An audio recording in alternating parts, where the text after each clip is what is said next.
Bonjour, bonjour à tous. J'espère que vous allez bien. Est-ce que vous allez bien? Je regarde un peu sur le chat. Si on me dit qu'apparemment il y aurait 15 auditeurs. Donc, est-ce que vous allez bien? Est-ce que vous m'entendez bien? Est-ce que vous passez une bonne veillée? Bonjour Colette, fidèle au poste. Donc, je salue tous ceux qui sont là et me saluent. Donc, alors, je me prépare. Je me prépare. Alors, pour être très honnête, je reviens d'un peu loin là. Je me suis installée vite fait. Donc, je suis désolée si c'est un peu décousu, mais on va essayer de s'en sortir, vous et moi. Salut Nathalie, ça va? Ouais, Nathalie, toi aussi, t'es une fidèle. Donc, j'espère que ça va bien. J'espère que vous passez une bonne veillée. Et je remercie le Seigneur parce que cette nuit, je pourrais, on recule d'une heure. Donc voilà, ça fait, j'ai l'impression que non, c'est pas, j'ai pas beaucoup dormi ces dernières heures. Ok, je vous raconte ma vie comme ça, mais c'est pas grave. J'espère donc que vous allez bien. Et moi, ce soir, je vais nous entretenir sur un sujet que je voulais voir avec vous. Malheureusement, comme je vous ai dit, je n'étais pas à la maison ces derniers, enfin, j'étais très peu à la maison. Du coup, j'ai pas pu vous préparer des slides. Mais honnêtement, je pense qu'on va faire cette séance en 2 fois. Et donc, la prochaine fois, j'espère avoir le temps de faire des illustrations. Donc, comme vous avez vu le titre sous mon prénom, on va parler des différentes pierres précieuses de la Bible. Et c'est assez intéressant parce que je sais que plusieurs fois, je le dis, dans la Bible, tout a une signification. Écoutez, la Bible, c'est vraiment le livre des livres. Je ne sais pas comment vous expliquer. La langue même hébreu ou grec, mais l'hébreu notamment, c'est un mystère. C'est-à-dire, je comprends pourquoi Dieu a décidé de faire venir Jésus dans un certain siècle, à une certaine époque, pourquoi il a parlé à des hommes, un certain siècle, une certaine époque, et même la langue n'est pas due au hasard. Parce que la langue, euh, chaque lettre veut dire a une signification, chaque chiffre a une signification, chaque ensemble de lettres a une signification, à chaque lettre correspond un chiffre. Quand on additionne les chiffres d'un mot, ça a encore une signification. C'est énorme. Si un jour vous avez l'occasion de vous intéresser à l'hébreu biblique, euh, voilà. Et vous verrez que tout est un mystère. C'est un mystère dans un mystère dans un mystère. Voilà. Euh, et donc, j'ai regardé cette semaine un enseignement que j'avais donné sur une étude sur les arbres de la Bible. Et en réécoutant moi-même, j'étais étonnée en fait de voir qu'un simple arbre veut dire une certaine chose. Bref. Et c'est pareil pour les pierres précieuses de la Bible. Donc, je voulais au départ vous parler des pierres de la Bible parce que parce qu'il y a les tables de la loi qui sont des pierres, il y a la stèle de Jacob qui est une pierre, et le règne minéral, mais aussi c'est quelque chose auquel il faut s'intéresser. On s'est beaucoup intéressé au règne végétal avec moi, mais le règne minéral a, a une signification. Et je remercie un homme que j'aime énormément. Euh, je pense pas qu'il regarderait cette émission parce que je lui en ai pas parlé, mais on sait jamais. Et bon, je l'appelle papa, mais j'ai un père biologique, mais cet homme est vraiment un père pour moi. Et on parlait de Jésus et il disait, mais tu te rends compte, Jésus, il parle de lui comme étant le bois vert. La Bible parle de Dieu qui est le rocher des âges. Euh, Jésus et Dieu arrivent à s'inscrire dans chaque règne de la Bible. On parle du lion de la tribu de Juda, de l'agneau de Dieu. Bon, alors là, ça, voilà. Et c'est fou comment il arrive à inscrire son identité dans chaque règne qui existe, autant chez l'humain que dans le règne végétal, que dans le règne animal, que dans le minéral, j'ai envie de dire. Voilà, donc je sais pas pourquoi je me perds dans une longue introduction comme ça, mais donc c'est toujours intéressant de pouvoir voir, enfin, voilà, de faire des études sur des choses qui changent un peu de l'ordinaire. Et donc ce soir, j'avais vraiment envie de vous parler des pierres, mais là, j'ai pas mes documents avec moi, mais donc du coup, on va parler des 12 pierres. Alors non, il y en a pas 12 en plus, je vous mens. Il y en a pas 12, mais des pierres précieuses de la Bible. Alors, autrement, comme d'habitude, je me présente, hein, moi je m'appelle Daël. Maintenant, Colette, elle sait mon prénom. Ah, mais de toute façon, c'est écrit en bas. Voilà, je m'appelle Daël et je suis une passionnée de base des plantes en termes de cosmétiques. Alors, c'est marrant parce que vous voyez bien, je me maquille très peu, etc. Mais j'aime bien connaître les propriétés des plantes notamment et comment les utiliser dans le quotidien, notamment dans la cosmétique, etc.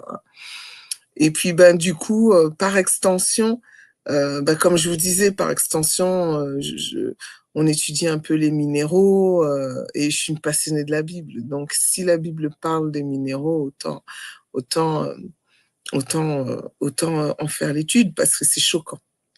Et en plus, la semaine dernière, j'étais à un séminaire avec un homme qui s'appelle Pasteur Patrick, que j'embrasse énormément et c'est très marrant parce il a aussi parlé de certaines pierres précieuses. Et donc là, je me suis dit, bon, allez, il faut que tu le fasses. Ça faisait longtemps que je voulais le faire avec RTA.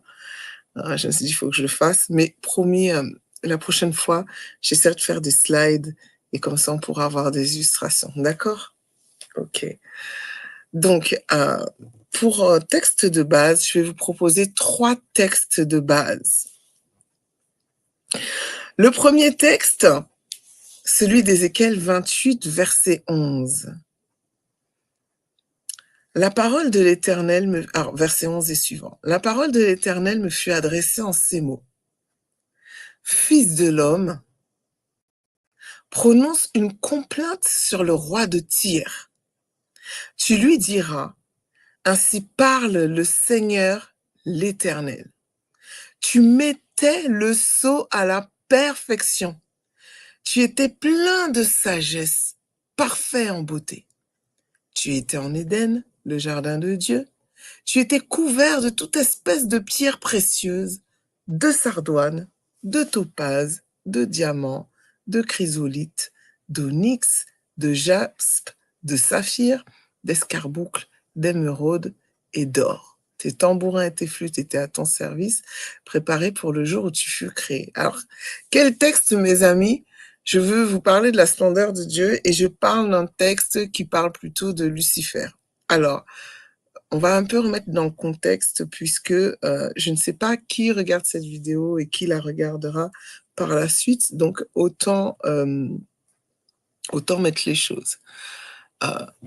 Là, on est sur un prophète, donc un prophète, c'est un envoyé de Dieu qui parle de la voix de Dieu, de la part de Dieu, et qui est censé parler au roi de Tyr. Mais il est communément admis que ce texte ne parle pas que du roi de Tyr, mais qui parle de Lucifer. Lucifer qui veut dire ange de lumière. Lucifer, c'était cet être que Dieu avait créé, chérubin protecteur, qui était placé en Éden, qui était bien bon. Et c'est cet être Lucifer, dans la Bible, la Bible dit qu'un jour le mal s'est trouvé en lui et qui est devenu Satan, l'accusateur, le diable. Lucifer de base est un ange de lumière. Alors ça veut dire ange de lumière ou porteur de lumière. Donc ce n'est pas... C'est vrai que dans le monde, quand on dit Lucifer, on pense au diable. Et j'ai envie de vous dire, ce n'est pas le diable. C'était l'être que c'était avant que ça devienne le diable. D'accord? Deuxièmement, un jour, je regardais une vidéo et puis un homme disait: «Oui, on parle de ce texte comme étant, parlant de Lucifer, mais non, là, on parle au roi de Tyr, heu, ça n'a rien à voir, mais alors je vais expliquer pourquoi il est communément admis dans la religion chrétienne et pas que chez les adventistes, pas que chez les évangéliques, que chez les protestants, qu'on parle de Lucifer. Écoutez, tout simplement, si tu lis le texte, alors là, je fais pas une étude d'Ézéchiel 28, mais juste de ces 3 versets-là, 11, 12, 13. Mais tu vois bien que déjà Tyr n'est pas placé en Éden. C'est pas le roi de Tyr. Alors, j'aimerais remettre dans le contexte. Le roi de Tyr n'était pas un proche de Dieu. Et pire que ça, le roi de Tyr était le père de Jézabel. Donc, on comprend bien que c'est pas lui qui mettait le sceau à la perfection. D'accord? Bon, pour ceux qui connaissent l'histoire. Bon, là, le but, c'est pas de faire une étude biblique sur les personnages, et cetera. Juste sur ces 3 versets-là, on comprend bien que c'est pas le roi de Tyr, là, qui mettait le sceau à la perfection de la création de Dieu. D'accord? Heu, voilà. Bon, mais si vous lisez le texte en entier, si vous faites des recherches, sur la sur la le, je vais dire sur la biologie, non, sur la géographie, et cetera, et sur ce personnage de roi de Tyr, mais non, mais non. Et le roi de Tyr, donc pour le contexte, avait fait une alliance avec Akab, le pire roi. Je crois que c'était vraiment le pire roi, heu, que que que que que, que le peuple de Dieu ait connu, et avait fait une alliance avec Akab, et donc le roi de Tyr lui a donné sa fille qui était Jézabel, pour parfaire leur alliance. Voilà. Donc vous pensez bien que c'est pas ce type de personne qui mettait le sceau à la perfection. Ce texte-là réalisait qu'il est dit par Dieu. Alors, il est dit par Ézéchiel, mais c'est réellement un message de Dieu. Et là, on réalise donc que Dieu, l'Éternel, euh, comment dire, fait une prophétie, mais enfin, je veux dire, exalte, entre guillemets, j'ai bien exalte, hein. Parce qu'il y en a qui vont dire non, c'est Jésus, ouais, les amis, voilà. Euh, cet être, il dit que tu mettais le sceau à la perfection. C'est énorme. Ça veut dire là, au-dessus de Lucifer, il n'y a pas. Au-dessus de Lucifer, c'est Jésus, c'est Dieu. Vous voyez ce que je veux dire? C'est-à-dire, là où tu vois Lucifer, là, c'est la perfection. Il y a une publicité qui dit Gillette la perfection au masculin, mais Lucifer, la perfection de la création. Voilà. Imaginez Dieu qui dit ça de vous. C'est énorme. C'est énorme. Ce texte, c'est énorme. Voilà. Donc, et en parlant de Lucifer, donc on comprend, c'était le sceau. Ça veut dire là, j'ai envie de vous parler du sceau, mais on va pas parler du sceau ce soir. Il était le sceau à la perfection. Et donc, il était plein de sagesse, il était parfait en beauté. Écoutez, même Jésus qui est venu sur la terre, on dit qu'il n'avait rien pour attirer le regard. Mais Lucifer était parfait en beauté. C'est extraordinaire. Comment cette créature a été créée. Et je dis bien, je parle de Lucifer, les amis, je ne parle pas du diable, d'accord? Je parle de Lucifer. Okay. Et donc, Lucifer, il a plein de choses. Et comme je l'ai dit, je ne fais pas l'étude de ce livre-là, mais il a plein de choses qui le caractérisent. Et une des choses qui le caractérise, c'est qu'il est couvert de pierres précieuses. Dans la Bible, on voit certains anges qui sont couverts d'yeux, par exemple. Ils ont des yeux partout. Lucifer, lui, il est couvert de pierres précieuses. De 9, et c'est pas du hasard. De 9 pierres précieuses. Donc, de sardoine, de topaze, de diamant, de chrysolite, d'onyx, de jaspe, de saphir, d'escarboucle, d'émeraude et d'or. Les 9 pierres précieuses, les amis, font partie de sa perfection en beauté, font partie du fait qu'ils mettent le sceau à la perfection. À la perfection. OK? Je vous propose de lire un deuxième texte qui sera un deuxième texte de base. Et là, on va lire Exode 28, verset 15 et suivant. Donc, contexte, Dieu parle à Moïse pour la création du tabernacle et notamment lui donne des instructions pour l'habillement de celui qui va officier dans ce tabernacle, qu'on va appeler donc le souverain sacrificateur. D'accord? Donc, tu feras le pectoral du donc, c'est pour ça que je vous disais, on essaiera pour la prochaine fois de mettre des illustrations, comme ça on verra quels étaient les vêtements du souverain sacrificateur, etc. Mais bon, tu feras le pectoral du jugement. Artisanamment travaillé, tu le feras du même travail que l'éphod, tu le feras d'or, donc on retrouve l'or chez Lucifer, de fil bleu, de pourpre et de cramoisi, de fin lin, retors. Il sera carré et double, sa longueur sera d'un empan et sa largeur d'un empan. Bon, en gros, c'est un carré qu'il y avait là sur le pectoral, comme ça, et sur lequel étaient enchâssées des pierres précieuses. Verset 17, tu y enchâsseras une garniture de pierres, 4 rangées de pierres. Première rangée, une sardoine, une topaze, une émeraude. Seconde rangée, une escarboucle, un saphir, un diamant. Troisième rangée, une opale, une agate, une améthyste. Quatrième rangée, une chrysolite, un onyx, un jaspe. Ces pierres seront chassées dans leur monture. Il y en aura 12 d'après les noms des fils d'Israël. Elles seront gravées comme des cachets, chacune avec le nom des 12 tribus. Et de plus, il avait sur son vêtement, là, sur ses épaules, sur une onyx, 6 noms d'un côté, 6 noms de l'autre. Voilà, mais on verra ça, je pense, la fois prochaine. Donc, remarquez que le souverain sacrificateur, qui a été fait selon le modèle que Moïse a vu, et on dit qu'il a recopié les choses qu'il a vues du ciel, en fait, ont à peu près les mêmes choses que Lucifer. Alors, est-ce que Lucifer, là, je crois que je vais énerver des gens ici, mais c'est pas grave, je pose une question, je n'ai pas la réponse, ou je pense à une réponse, mais que je partagerai pas avec vous.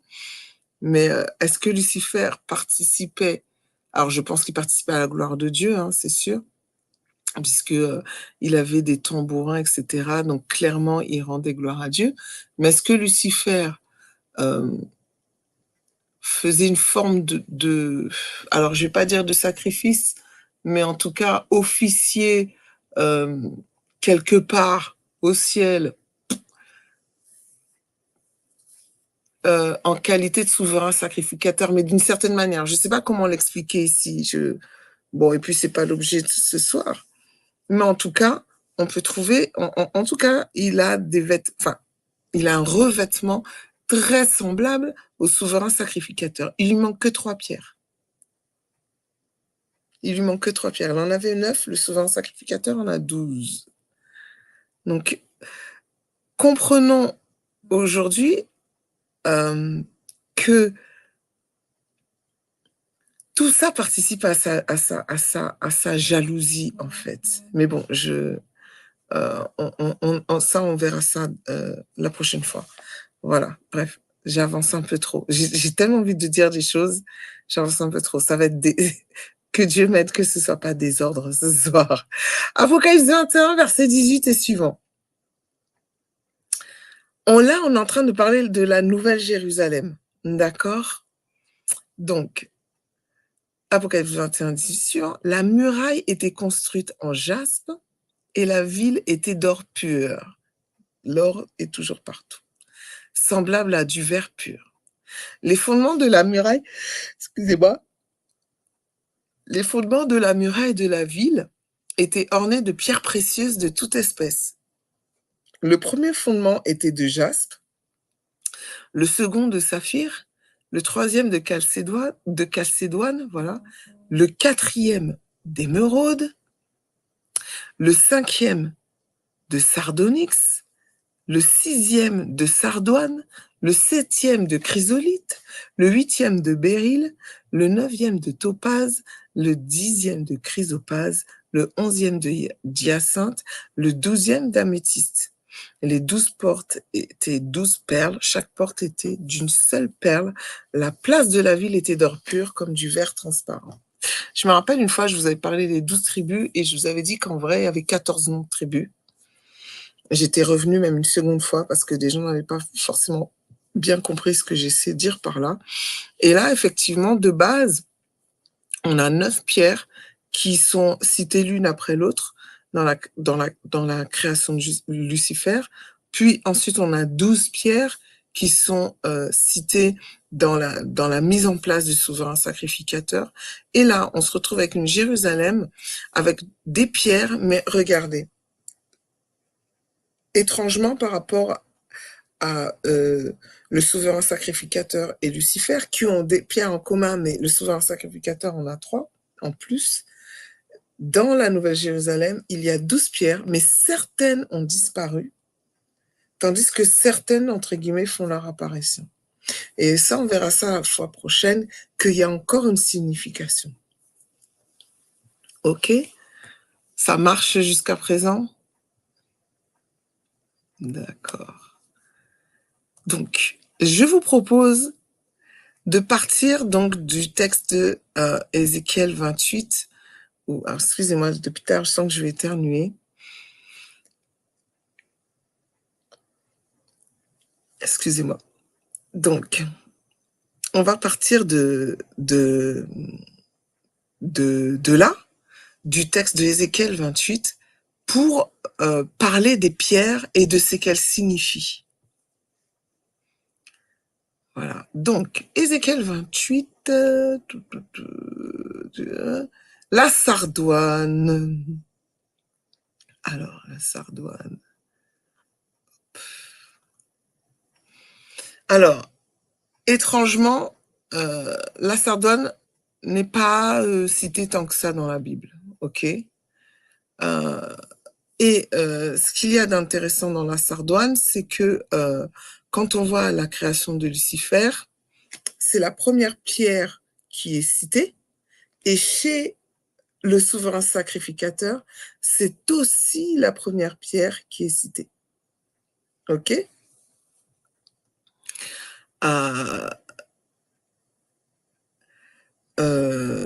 Alors, la sardoine, elle avait cette particularité, c'est qu'elle était rouge et jaune. Et donc, elle a la couleur et de l'or et la couleur du sang.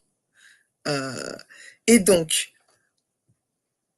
à cause de ces deux couleurs qui cohabitent ensemble sur cette pierre, vous m'entendez ou il y a un souci? Non, vous m'entendez? Oui, vous m'entendez, je pense. Ok. À cause de ces deux couleurs, à cause de cette pierre, parce que souvent les pierres n'ont qu'une seule couleur, mais elle a cette particularité d'avoir deux couleurs, et donc à cause de ces deux couleurs qui cohabitent ensemble, on comprend que il y a une signification à ce que le jaune et le rouge fonctionnent ensemble. Et que le jaune et le rouge, je vais vous dire c'est quoi la signification du jaune et du rouge, mais je pense que vous avez au moins la signification du rouge. Mais que le jaune et le rouge, c'est lié, en fait. Et donc, vous comprenez que le rouge, c'est le sang de Christ. Ok? Le rouge, c'est le sang de Christ dont le coupable est revêtu, en fait. Voilà, nous qui étions coupables, nous avons été couverts par le sang de Christ. Mais en même temps, le jaune, et notamment l'or dans la Bible, signifie très souvent la justice divine. Et donc, on comprend encore que dans le sacrifice, donc oui, tu es couvert toi le coupable, et en même temps, il y a la notion de la justice divine. Et, euh, et en gros, quand tu veux commencer une relation avec Dieu, euh, bah, c'est parce que tu es pécheur, tu t'approches de lui, il y a la justice de Dieu aussi qui te dit, attention, je te convainc de péché, de justice de... Et le sang te couvre, en fait. Alors, et Jésus te, te couvre et te justifie. Voilà. Donc, ainsi, lorsque tu es couvert du sang, le pécheur, maintenant qui était perdu, se retrouve sauvé et il est rendu saint, il est parfait, et du coup, Dieu le voit comme s'il était un joyau,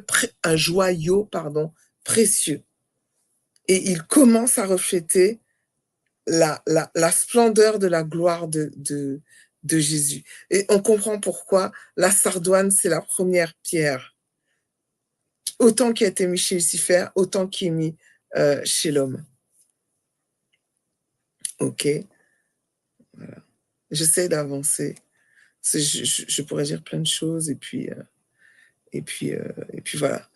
Et regardez encore. Donc, on a commencé par la sardoine, le sang, la justice. Dieu nous couvre de son sang. Nous, les pécheurs, on devient saints, on devient parfaits.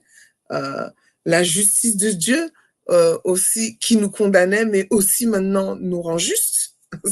Non mais, pardon. Dieu, c'est extraordinaire. C'est extraordinaire. Bon, je ferme la parenthèse. Et maintenant, on suit la deuxième pierre. Et regardez que la deuxième pierre, c'est la topaze. Et regardez que la deuxième pierre, chez le souverain sacrificateur, est aussi une topaze. Alors, et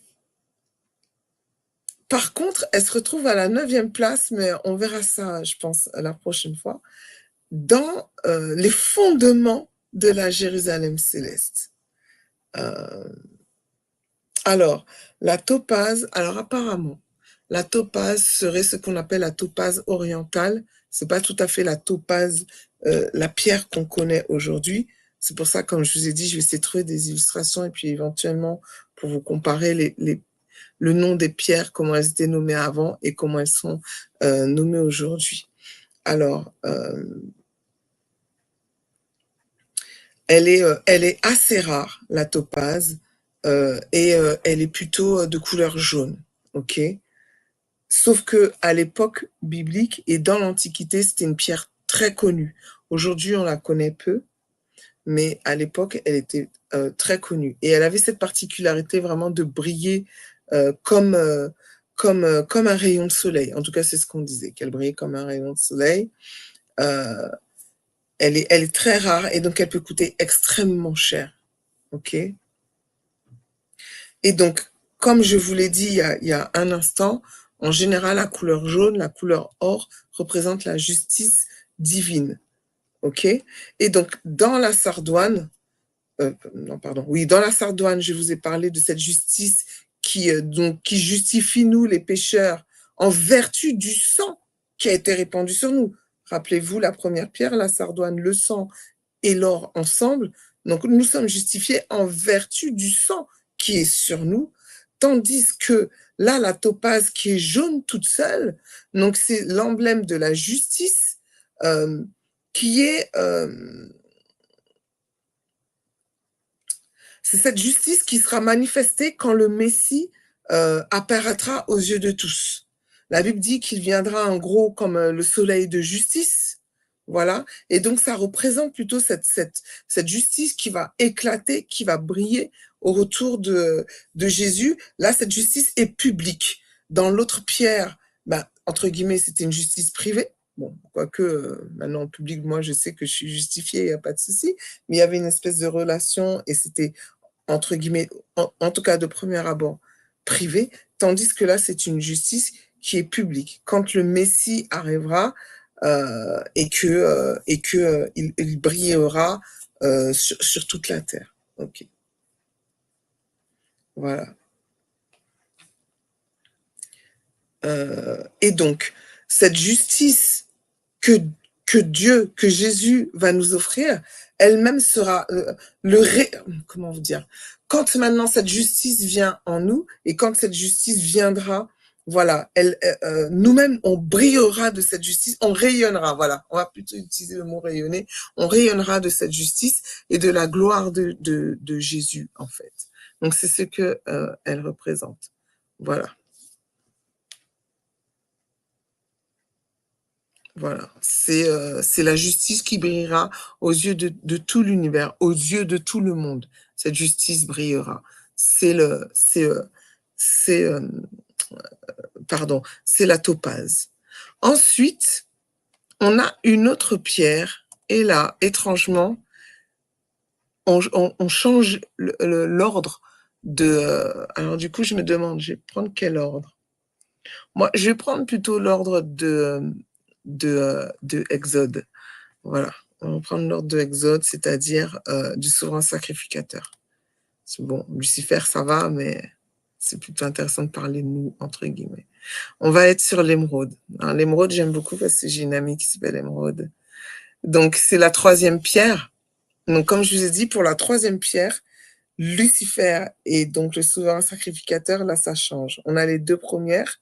Donc, on comprend que la notion de justice est importante dans la création sur les êtres, mais étrangement, après, il y a une séparation entre Lucifer et l'homme. Et donc, pour l'homme, l'émeraude est la troisième pierre, tandis que l'émeraude ne fait pas partie des attributs de Lucifer. Et on va comprendre pourquoi. Tandis que l'émeraude fait partie c'est la quatrième pierre, si mes souvenirs sont bons, que je regarde mon texte. Voilà. Donc, l'émeraude ne fait pas partie des attributs de Lucifer, elle fait partie des attributs du souverain sacrificateur et on la retrouve dans les attributs de la Nouvelle Jérusalem céleste, dans les fondations de la Nouvelle Jérusalem céleste. Ok. Donc, elle est verte, un peu verte, voilà, elle est verte, hein, voilà.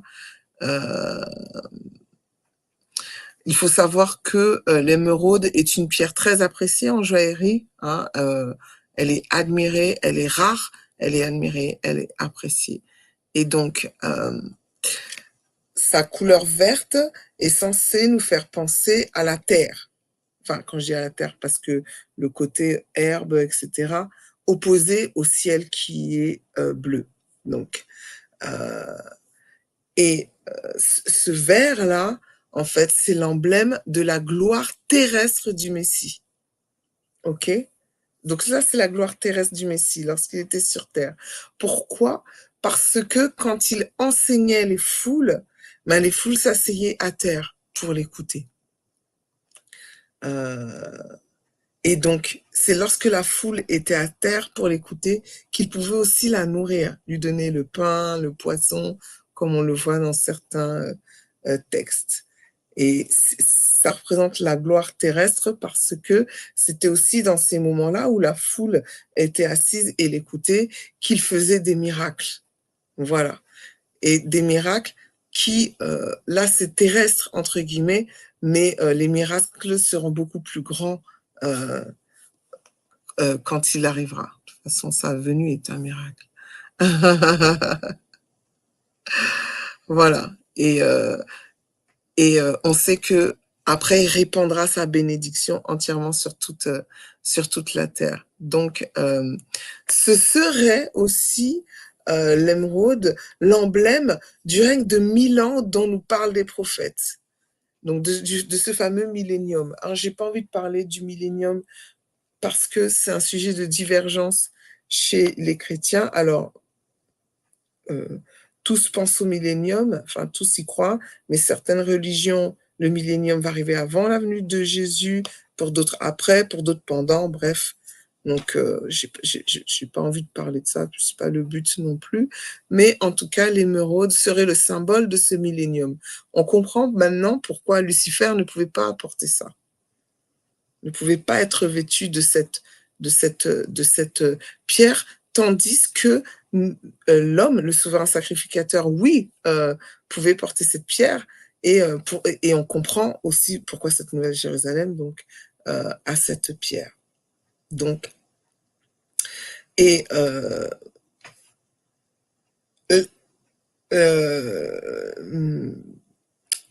ouais, voilà.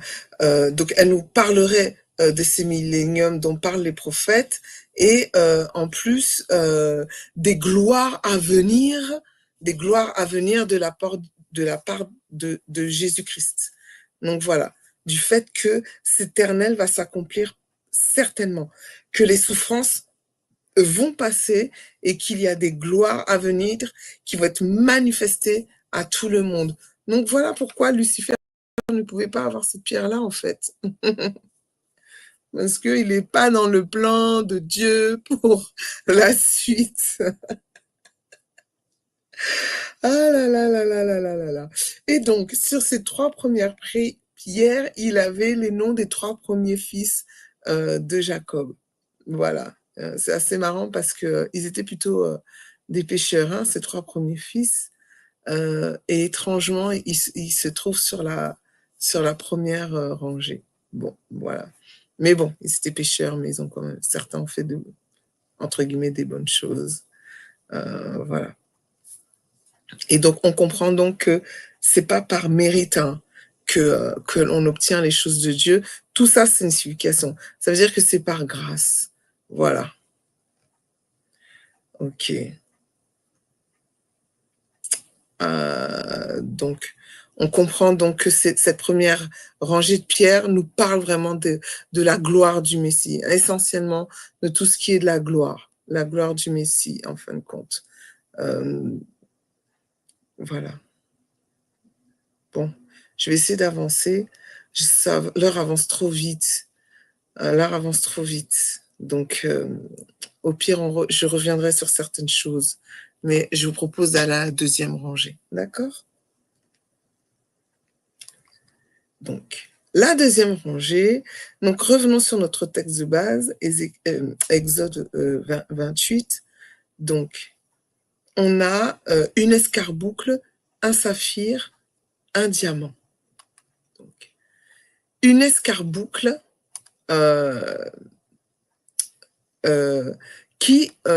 l'escarboucle fait partie des attributs de Lucifer. Okay. Alors, il faut savoir que sur la seconde rangée du pectoral, c'est sur la seconde rangée du pectoral que figurent les pierres les plus brillantes en tout cas des pierres précieuses. Il semblerait, ou en tout cas de toutes les pierres précieuses qui sont citées dans la Bible, ce sont cette seconde rangée, cette deuxième rangée capte les pierres les plus brillantes. Ok. Et étrangement, il semblerait aussi que ce soit les plus recherchés et que leur valeur même dépasse les premières, sachant que les premières ont quand même une grande valeur, hein, je vous l'ai dit, notamment l'émeraude, etc. Mais ceux de la seconde rangée sont encore plus recherchés, sont encore plus chers, entre guillemets. Et donc, l'escarboucle, c'est ce qu'on appelle aujourd'hui le grenat. Et elle est rouge, encore, et on l'aimait parce que son rouge brillait très, très, très fort. Donc, elle est appelée escarboucle parce que le rouge qui éclate de cette pierre faisait penser à un charbon qui était embrasé. Voilà. Voilà pourquoi on lui a dit escarboucle, qui signifie petit charbon. Alors, excusez-moi, donc je me suis perdue dans mes notes. Donc, je vous ai dit, la première rangée parle plutôt de la gloire du Messie. Et là, on parle de... Oh, mais attendez. Ok, donc, Alors, la première rangée parle de la gloire du Messie. Et ici, cette rangée de pierres va parler de la gloire de Jésus en qualité de serviteur. Donc la première, c'est Jésus en qualité de Messie. La deuxième rangée va parler de la gloire de Jésus en qualité de serviteur de Dieu. Et une gloire parfaite, mais en qualité de serviteur. Et comme je vous ai dit, elle est rouge. Le rouge encore qui représente le sang. Donc, l'escarboucle représente l'extrême souffrance que Jésus a choisi de subir et de vivre pour accomplir son ministère. Pour accomplir son ministère. Voilà. Et notamment l'extrême souffrance qu'il a eue de vivre ici, sur la terre, au milieu des ennemis. Voilà.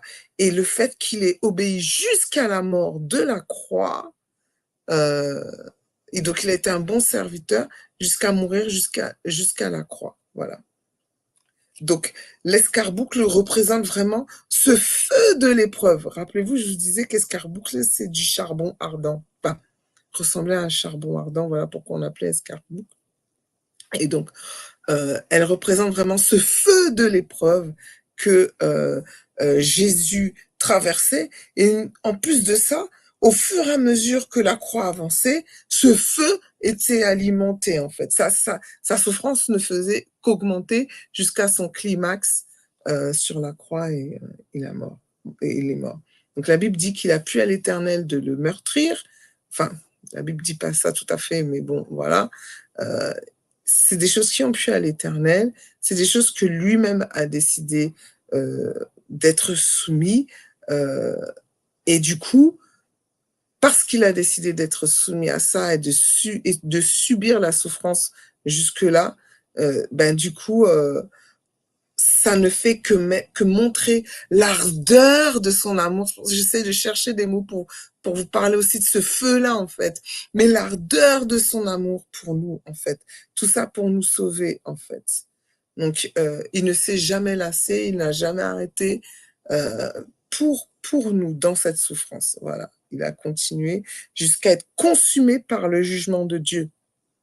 C'est énorme, hein.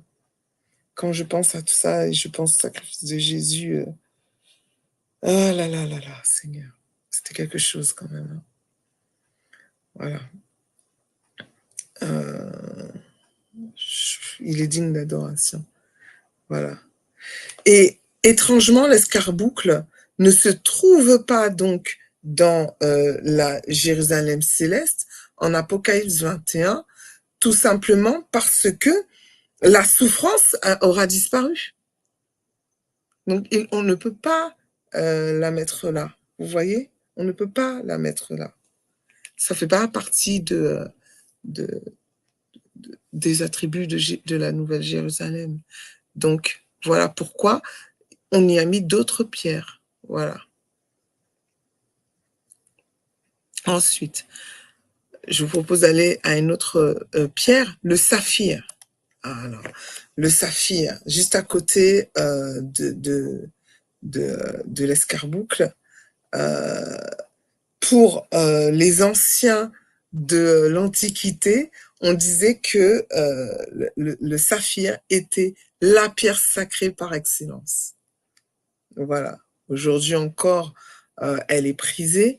Le saphir est une pierre bleue et donc on comprend avec le bleu que l'on parle de la couleur du ciel. Donc dans la première rangée, on a la couleur entre guillemets de la terre et là, dans la deuxième rangée, on a la couleur du ciel. Et en plus, ça se met vraiment en contraste avec l'émeraude qui est au-dessus d'elle. Voilà. Donc, si l'émeraude, rappelez-vous, qui était verte, qui parlait de la gloire terrestre du royaume, la gloire terrestre du Messie, eh bien, forcément,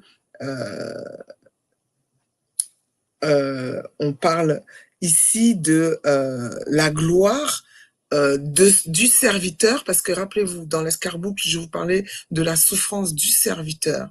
La deuxième rangée, c'est la gloire du serviteur. Donc, on a parlé de sa souffrance, Mais là, comme on parle du ciel, ça va parler de la gloire de ce serviteur, mais qui est assis au plus haut des cieux. Voilà. Voilà pourquoi dans Ésaïe, on dit il est exalté, élevé et placé très haut. Voilà. Donc, après cette souffrance, il est assis et placé au plus haut des cieux. Voilà. Et ainsi, dans cette position, il continue d'accomplir son ministère. Mais le ministère qu'il avait commencé ici sur terre, il continue au ciel. Voilà. Donc aujourd'hui, on sait qu'il est au ciel, hein, puisque même ses disciples l'ont vu s'envoler là-bas. Et donc, ça, entre l'escarboucle et le saphir, ça montre vraiment le contraste qu'il peut y avoir entre le moment où il était sur terre dans les souffrances euh, et, euh, et la paix, du coup, qu'il a trouvée en étant là-haut auprès du Père, là où c'est la paix, le repos et la gloire. Donc c'est la représentation du saphir. Donc voilà. Ensuite, on va aller à l'autre pierre. Le diamant, le diamant, le diamant, le diamant. Ah oui, pardon. Et il est normal que le saphir soit dans la Jérusalem, la nouvelle Jérusalem, puisque on parle du ciel, de l'après. Donc voilà pourquoi elle se retrouve dans les fondements. OK? Voilà. Ensuite, le diamant. Donc la troisième pierre de la seconde rangée, je vous ai dit une des pierres qui brille le plus. Est-ce que je dois vraiment présenter le diamant? On l'appelle diamant parce que en grec, le mot diamant signifie invincible. On sait aujourd'hui que l'on peut tailler le diamant d'une manière et que le diamant peut tailler du verre, etc. C'est vraiment une pierre qui ne se brise pas facilement, en fait. Je me rappelle quand j'étais jeune, il y avait un comique qui faisait un sketch sur les filles qui étaient fiancées et il expliquait que en cachette, quand on offre une bague de fiançailles à une femme, elle va à côté d'une vitre et elle essaie de passer le diamant. Si la vitre est rayée, c'est que c'est un vrai diamant, c'est une vraie pierre.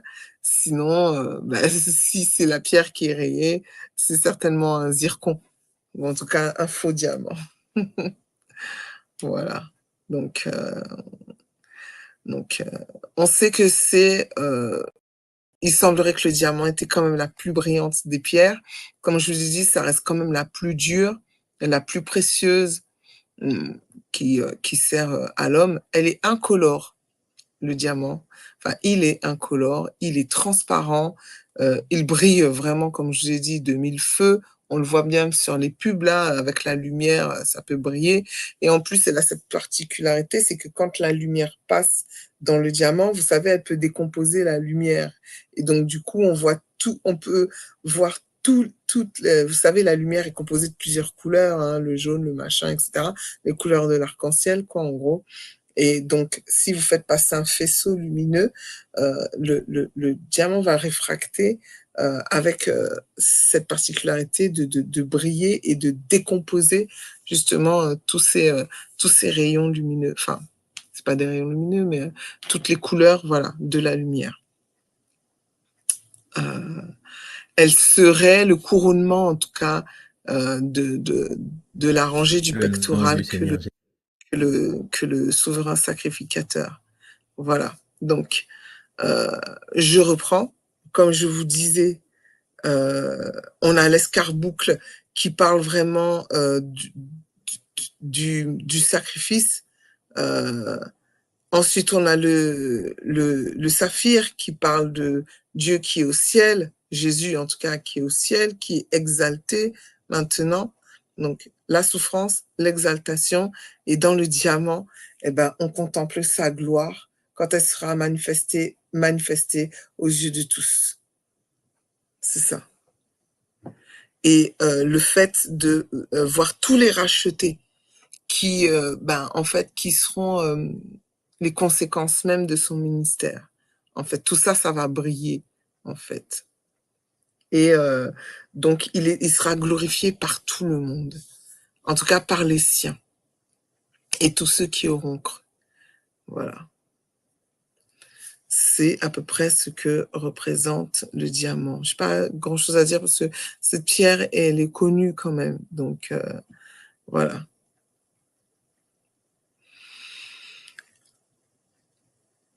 Excusez-moi. Ensuite, on a l'opale. Donc, la troisième rangée.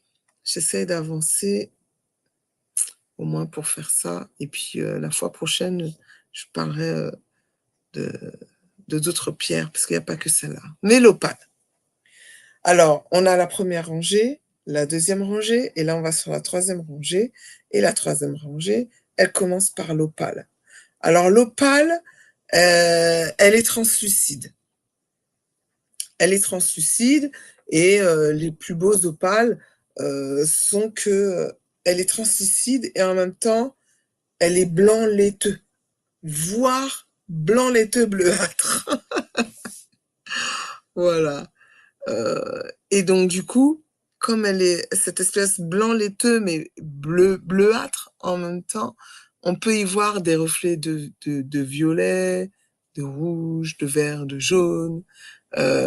Et ça lui donne un côté, j'exagère quand je dis ça, mais vous savez, hein, quand on voit les dessins animés, les licornes là et tout, vous savez, un côté féerique, quoi. Voilà, j'ai pas dit que.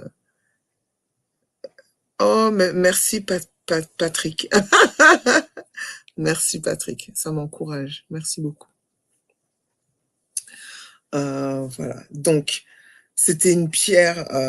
C'était une pierre où vous voyez, vous savez quand on essaye pour les trucs pour les petites filles là, les jouets pour les petites filles. Vous savez quand cette espèce de truc ça brille un peu de toutes les couleurs, du violet, du machin pour donner un petit côté féerique, un petit côté licorne. Elle a ces reflets là en fait, l'opale. Donc c'était une pierre hein, que qu'on aimait beaucoup à l'Antiquité. Excusez-moi.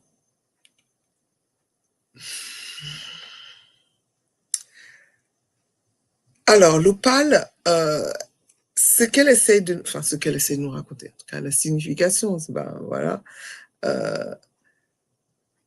c'est que les choses passeront, l'or peut passer, tout ce qui est précieux passera, mais les gloires de Christ ne passeront pas, et elles seront toujours devant nos yeux pour l'éternité.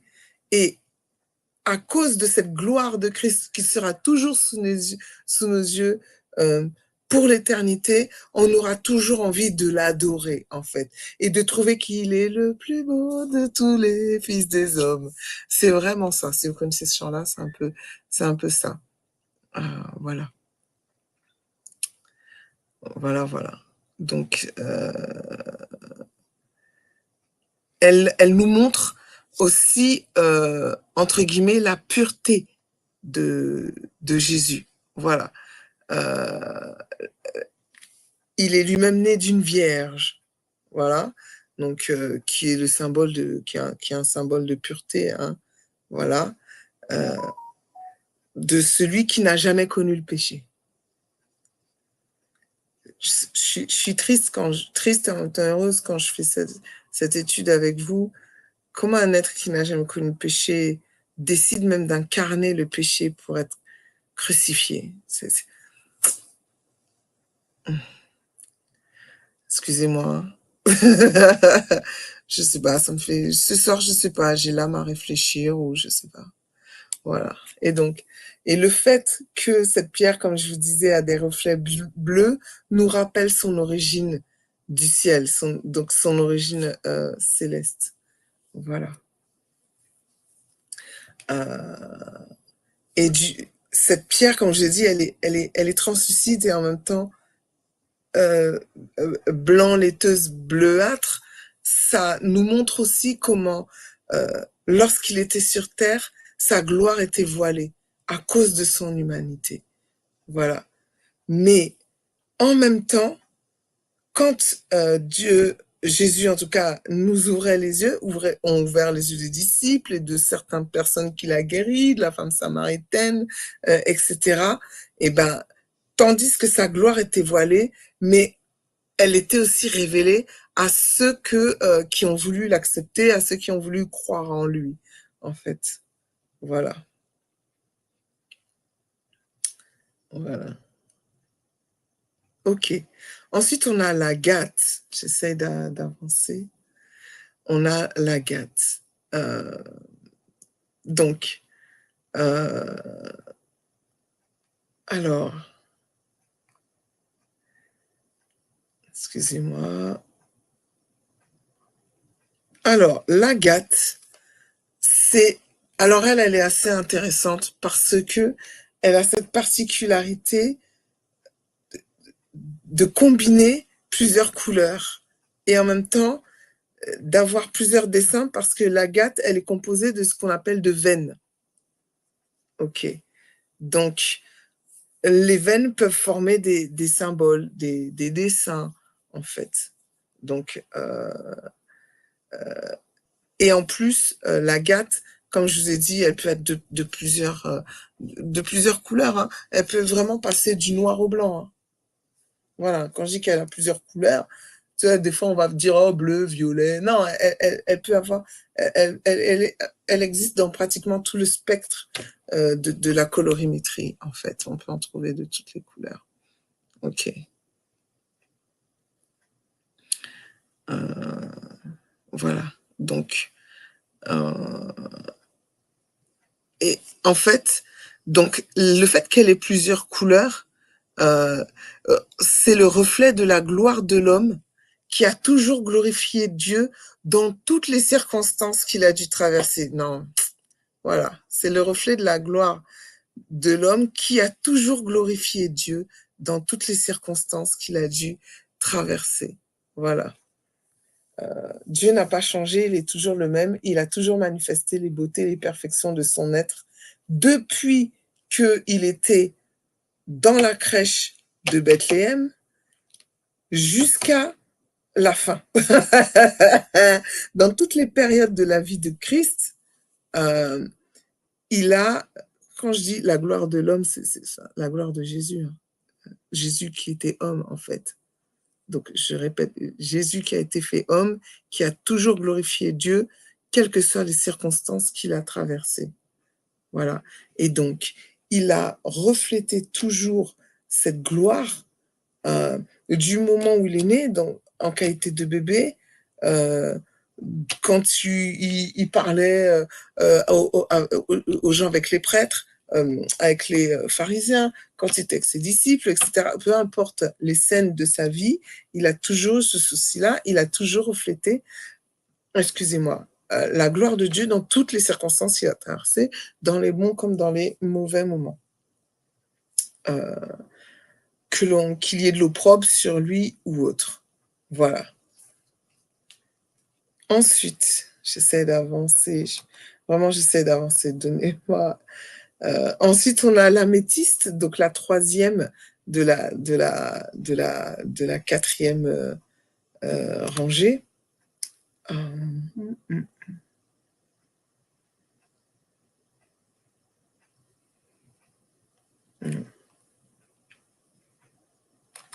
Ok. Mais comme je vous ai dit, je reviendrai dessus et on verra une étude comparative avec les trois, Lucifer, l'homme et la Nouvelle Jérusalem. Mais comme si ça vous intéresse, maintenant que vous avez tout ça, vous-même, vous pourrez regarder que, ah, mais je comprends pourquoi Lucifer ne pouvait pas avoir ce type de pierre. Pourquoi l'homme là? Ah, pourquoi la Nouvelle Jérusalem, elle a ça, mais plus ça. Hein, voilà, donc, etc. Donc, l'améthyste, alors elle est rare. Elle est rare. C'est une couleur violet avec des nuances de rouge. Donc, elle rappelle, donc du coup, les vêtements, vous savez, les dignitaires, à l'époque, ils avaient des vêtements de couleur pourpre. Voilà, c'est du rouge, en fait. Voilà. Et donc, elle rappelle justement les vêtements des rois, des grands, des dignitaires. Et donc, l'améthyste est l'emblème de la gloire impériale. Voilà, la gloire du roi, la gloire du Fils de l'homme qui doit régner sur l'univers tout entier. Voilà, donc c'est la gloire du roi. Le roi vient. OK. De toute façon, il est là, hein. Il est déjà le roi. Et donc, elle parle du fait donc de cette gloire du roi et du fait que tout Dieu a décidé de mettre toute l'autorité de Jésus. Tout genou plie devant le nom de Jésus. Tout est sous les pieds de Jésus, en fait. Donc, et c'est très en contraste justement avec ce qu'il a vécu, toute cette souffrance qu'il a vécue. Donc, comment cet homme qui a souffert, etc., maintenant, Dieu décide de tout mettre sous ses pieds et qu'il devienne roi, en fait.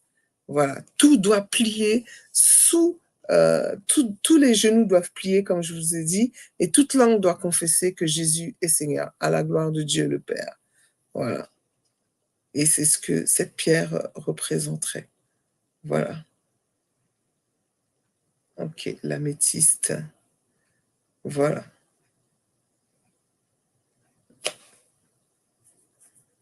OK, donc je reprends. Je vous ai dit que la première rangée, c'est la gloire qui a qui les pierres de la première rangée, c'est la gloire, de Jésus, mais dans son humanité.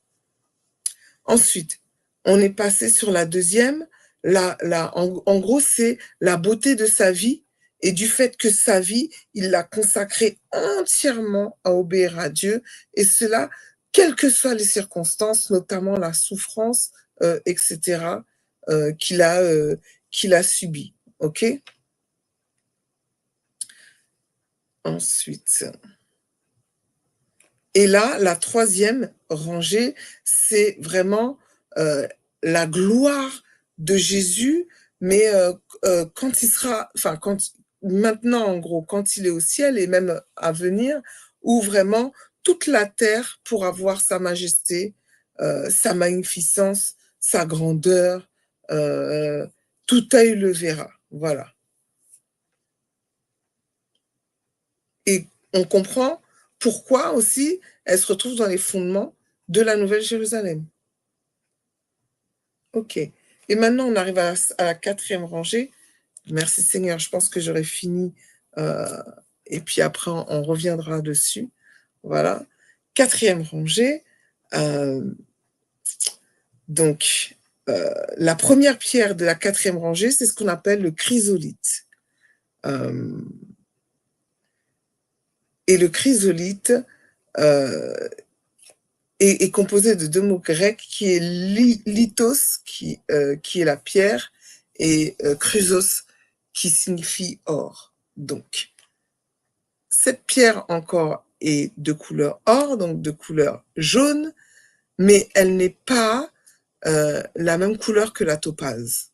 On a vu tout à l'heure dans la première rangée qu'il y avait la topaze. Elles ont une couleur similaire, hem mais elles sont différentes. Là, OK. Donc, comme je vous disais tout à l'heure, la topaze, c'est, la gloire et la justice de Dieu, quand il reviendra et qu'il rétablira son règne. Tandis que, dans, la chrysolite, c'est la manifestation de la justice, heu,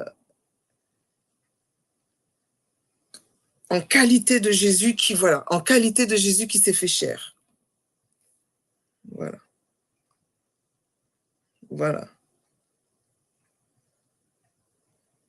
C'est, de voir que la justice de Dieu s'est manifestée en chair.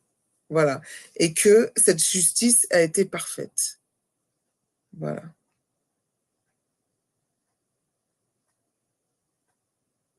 OK, et donc les hommes n'ont pas voulu la justice. Ils n'ont pas voulu de cette justice, combien même cette justice a été manifestée essentiellement par la grâce. D'accord? Et donc du coup, en retour du fait que les hommes n'ont pas accepté cette justice alors qu'elle était manifestée en grâce, j'ai envie de dire, eh ben, les hommes devront apprendre la justice quand elle se manifestera en jugement. Voilà. Ça, c'est Ésaïe 26 qui en parle un peu, hein, de ça. Voilà. Les hommes qui apprennent la justice par rapport au jugement de Dieu et non plus par rapport à la grâce parce qu'ils ne l'ont pas accepté. Mais gloire soit rendue à Dieu. Nous qui sommes là, on l'a accepté, hein. Ensuite, on a le jaspe. J'ai presque fini. Le jaspe. Voilà. C'est le jaspe ou l'onyx? Je sais même plus. Attendez. Un onyx, ah ouais, voilà. Quatrième, une chrysolite, un onyx et un jaspe. Donc, je vais aller sur l'onyx d'abord. L'onyx, elle est particulière parce qu'on la retrouve sur le pectoral, mais on la retrouve aussi sur les épaules du souverain sacrificateur. D'accord? Et donc, je vais parler des épaules et après quand elle est sur le pectoral. Donc, sur les épaules, il y a 2 onyx et chaque onyx comprend 6 noms des 12 tribus. Donc, la moitié, je m'embrouille. En gros, mais vous m'avez compris, sur la pierre d'onyx d'une pierre, il y a 6 noms parmi les 12 tribus, et sur l'autre, il y a les 6 autres noms des 12 tribus. D'accord? Donc, elles étaient sur le souverain, elles étaient enchâssées, effectivement, sur les vêtements, sur les épaules du souverain sacrificateur. Et par contre, elles ne se retrouvent pas elles se retrouvent chez Lucifer, elles ne se retrouvent pas dans la Nouvelle Jérusalem. Et vous allez comprendre pourquoi.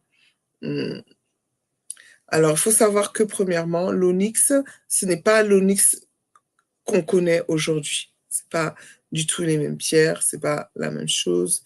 Euh, L'onyx d'aujourd'hui, c'est une pierre noire qui est veinée avec des traits blancs. Ce n'est pas l'onyx dont parle la Bible. L'onyx, à l'époque de la Bible, elle avait la couleur de l'ongle. Et rappelez-vous une fois, bon, il y a longtemps, je vous avais parlé des parfums, des 12 parfums de la Bible. Et il y avait un nom de parfum qui ressemblait à la couleur de l'ongle. Et ben c'est un peu pareil. Et comme elle a la couleur de l'ongle, voilà pourquoi ça porte le nom d'onyx. Parce que le mot onyx veut dire ongle. Voilà. Donc, le pouvoir de l'onyx, c'était une pierre que l'on pouvait graver très facilement. Alors, euh, l'onyx, elle rappelle déjà que par rapport au sacrifice les holocaustes d'oiseaux, si vous lisez Lévitique, il fallait que le souverain sacrificateur détache la tête de l'oiseau avec son ongle et ensuite qu'il pouvait la mettre sur l'autel. Voilà, donc on comprend que l'onyx nous parle du sacrifice plus grand et plus parfait qui est celui de Jésus, voilà, qui est descendu sur la terre pour mourir pour nous, en fait. Et l'onyx nous parle aussi du fait que Dieu nous porte sur ses épaules. Il nous porte sur ses épaules. Il est capable d'avoir une relation avec nous et ensuite, parce que il a été tenté en toutes choses comme nous, il peut nous comprendre. Parce qu'il a souffert, il peut nous secourir et donc ainsi il nous porte sur ses épaules. Voilà. Voilà pourquoi on peut comprendre que le souverain sacrificateur aussi les avait, mais on comprend aussi pourquoi la Nouvelle Jérusalem ne les porte pas, parce que ça, c'est terminé en fait. Voilà. Le problème, c'est que la souffrance est terminée. Le but, c'est qu'il nous porte parce qu'on souffre. Or, la souffrance a été sa part et aujourd'hui, c'est terminé. Voilà pourquoi dans la Nouvelle Jérusalem, on ne retrouve pas l'onyx. Voilà. On n'aura plus besoin, entre guillemets, parce que c'est très spécial, mais de l'office du souverain sacrificateur qui continuellement faisait des sacrifices, puisque le sacrifice ultime a été fait par Jésus-Christ. Donc voilà pourquoi on ne peut pas retrouver l'onyx dans dans les fondations de la Nouvelle Jérusalem. J'ai pas dit qu'il n'y aura pas de l'onyx dans les rues pavées d'or et autres. Hein. Moi, je n'ai pas étudié la question, mais je vous parle vraiment de ces choses qui étaient dans la Nouvelle Jérusalem. Ok, voilà. Donc l'onyx, j'en ai parlé et il me reste 3 minutes. Je vais peut-être légèrement déborder, mais pas plus. Le jaspe. Alors le jaspe. Donc, voilà, le jaspe. Voilà. Et le jaspe, qui fait partie vraiment du premier fondement, qui est le premier fondement de la... Alors, c'est très marrant, j'aime bien, parce que c'est la fin du pectoral et c'est le début de la Nouvelle Jérusalem. Il n'y a rien au hasard, en fin de compte. Alors, c'est une pierre de couleurs variées et elle est totalement différente des autres pierres, c'est qu'elle est totalement opaque. Les autres, comme j'ai dit, elles brillent, elles sont translucides, gna gna, nana. Elle est opaque. Elle est opaque. Même lorsqu'on la coupe très finement, elle est opaque. Elle laisse pas passer la lumière. Elle est impénétrable. On dit qu'elle est impénétrable. Mais donc, du coup, elle parle de la gloire de Dieu, mais en même temps dans l'impénétrabilité de son être. Voilà. La Bible nous parle beaucoup de sa gloire, les pierres nous parlent beaucoup de sa gloire, mais en même temps, il y a un côté de sa gloire que nous ne pouvons pas pénétrer, ça vous savez bien. Voilà. Et donc ça, c'est cette pierre-là, en fait, qui en parle. Elle est impénétrable. Et Dieu, en gros, habite cette lumière qui est inaccessible. Voilà. Qu'aucun homme ne peut voir. En tout cas, aujourd'hui, on ne peut pas voir ça. On ne peut pas le voir. Mais, merci soit le Seigneur, comme nous, on ne peut pas y aller, il a quand même envoyé son Fils pour qu'on puisse le voir. Et Dieu s'est révélé au travers son Fils. Voilà. C'est pour ça qu'il a dit, celui qui m'a vu a vu le Père. Voilà. Et bientôt, la gloire brillera de tout son éclat dans la Nouvelle Jérusalem. Elle sera enfin visible de nous qui sommes l'épouse de Christ, pendant justement ce fameux règne de 1000 ans.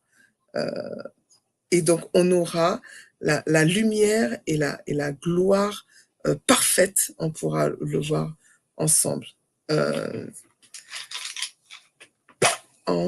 Voilà, la première. Donc, voilà pourquoi elle est la première des pierres qui ornent les fondements de la cité céleste. Voilà. Et voilà pourquoi ça se termine là, pour nous qui sommes sur Terre, mais ensuite dans la Nouvelle Jérusalem, ça va commencer par là. On aura enfin la révélation de toute la gloire de Dieu, entièrement. Voilà. Écoutez les amis, il est 1h30. Je vous remercie de votre patience, de votre compréhension, etc. J'ai terminé pour ce soir. Mais bien sûr, si vous avez des questions, n'hésitez pas à les poser. Et comme je vous disais, je vous propose la fois prochaine, parce qu'il y a d'autres pierres. Je vous ai dit qu'il y a d'autres pierres qui figurent dans cette Nouvelle Jérusalem qui ne figurent pas chez nous autres ou chez cet être de lumière qui était Lucifer. Et donc, on va faire la différence. Pourquoi Lucifer, lui qui mettait la perfection, le saut à la perfection de la création, n'en avait que 9. Comment Dieu a osé nous en donner 12 et comment dans cette Nouvelle Jérusalem, on va retrouver des nouvelles choses. Voilà, je vous laisse et puis je vous souhaite une excellente soirée à vous tous. J'espère que ça a été. Si vous avez des questions, n'hésitez pas à les poser. Puis la fois prochaine, je reviendrai sur tout ça.